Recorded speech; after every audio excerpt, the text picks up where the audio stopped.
Hello, and welcome to the Iaconian Archives. I am the archivist, your host and reader. In this episode, I will be reading Fizzled Out by author Nitrobot, a tale of the Lost Light's captain meeting his match, set in IDW's reboot of Generation 1. So pour yourself a glass of NGEX, get comfortable at your console or in your berth, close your optics, and let's enter the archives.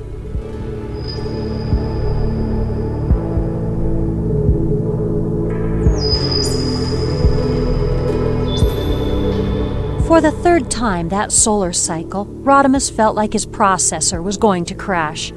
Rubbing at it did nothing to soothe the ache. It spread all over his helm as he tried to assess the situation, but he kept doing it anyway. All right. It was more of a sigh than a statement. I'm not even going to ask you how you all managed to get on board. One of the femmes offered an answer anyway. You left the back ramp unguarded and open the entire time before liftoff, smartass. Rodimus ignored her. Or how you got past the security systems? A different femme answered this time. You mean that minibot with the camcorder on his head? Rodimus ignored her as well. I just want to know one thing. Who are you, and why haven't you killed us all by now? The larger of the group smiled to herself.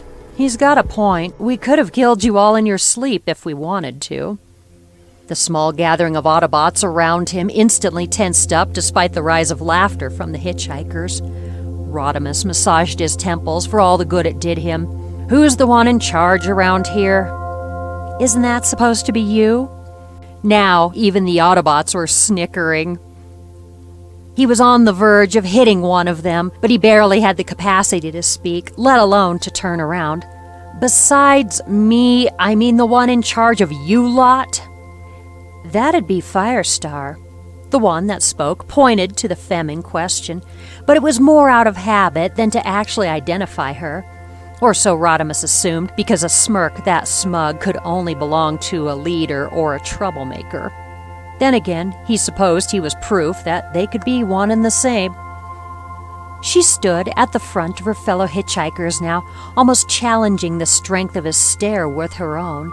Unlike them, she hadn't said a word throughout the whole exchange, but the firmness of her stance told a story that her glossa didn't need to elaborate on. Rodimus tried not to flinch as he leaned close. My office, 5 clicks from now. He walked away before she could offer any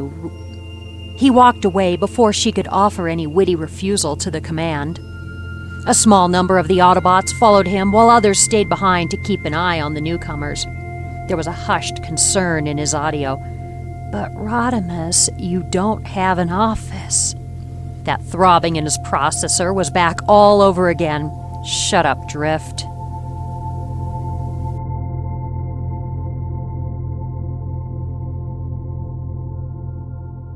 Five clicks later, in the hastily cleared space of the Lost Light's upper storage deck, Firestar was trying not to burst out in laughter. She'd had a few ideas of what to expect from the Lost Light's captain, but a knockoff of Optimus wasn't on the list.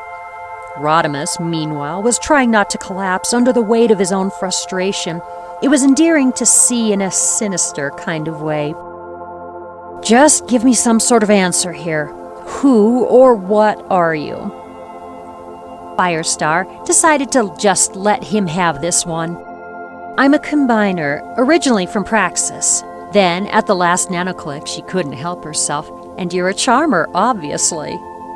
Rodimus seemed about to say something with his serious, I'm the captain, listen to me face. But in typical Rodimus fashion, it all melted as soon as he heard the praise. Well, damn right I am. In a fit of clarity, Firestar promptly gave up on him in that moment and turned to the only competent-looking bot in the room instead. She tried not to stare too much at his optic while she rolled her own ones. Is his sarcasm circuit broken or something? No, but his common sense one fizzled out a long time ago. Whirl didn't inject any humor into his tone, but Firestar chuckled nonetheless.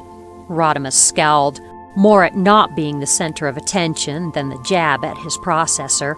I can still hear you, you know. Well, at least his audios are good. At Firestar's quip, they were both laughing at him now.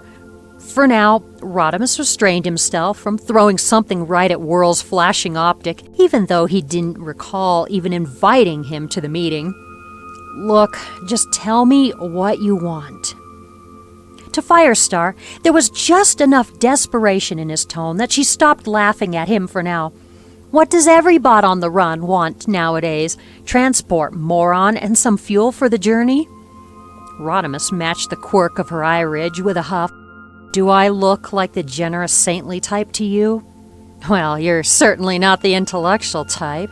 Firestar strode up to the Prime's desk, more of a poorly disguised container, before he could start another tantrum, and seated herself on the edge of it. Mechs were often more inclined to listen when you got up close and personal with them, she'd noticed. If you're worried about any of us betraying you, just look up our records. None of us are Decepticon affiliated, and our Combiner Victorion is neutral registered at most. That did happen to be one of Rodimus's main worries, and there wasn't much he could say against her reasoning without sounding as paranoid as Red Alert. He scowled regardless. Maybe I just don't feel like sharing with hitchhikers, especially one who stole my style. Firestar's optics went wide, and she pushed away from his desk, now justified in laughing at him as she gestured to his frame. Oh, please, you call that a flame job? There was a scoff before she suddenly snapped her digits, and a plume of fire suddenly erupted from her helm. Rodimus could feel the heat of it against his faceplate, and even Whirl made an impressed whistle at the spectacle as the flames licked their reflection in his optic. A pyromod in your cranial plating, he asked. Firestar's smugness was almost as palpable as the heat. A little prototype I nabbed from Praxis's finest workshop before the bombs drop. Doesn't even use up that much energon. I just have it turned off not to scare bots too much.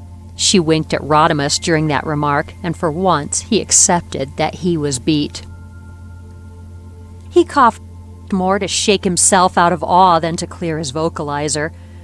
Someone get Ultra Magnus and show Firestar and her friends to their hab suites. That someone was Chrome Dome, who he had waiting just outside the door with skids. He was hesitant to touch a bot that was literally on fire at first, but Firestar was happy to follow him out. Only then did Rodimus let out a vent that could have turned the whole ship into an airlock. Also, someone call Ratchet up. Whirl was still in the room, of course, and he had no iridge to raise questioningly at him. Why? Either my spark's about to burn out, or I'm in love.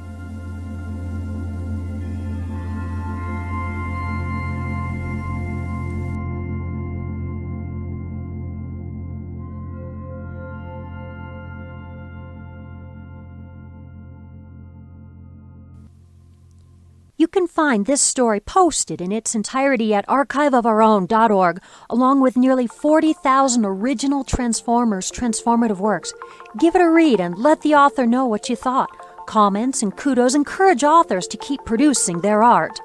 Please subscribe to this channel and you'll know when new videos are posted. As always, comments and suggestions are welcome below.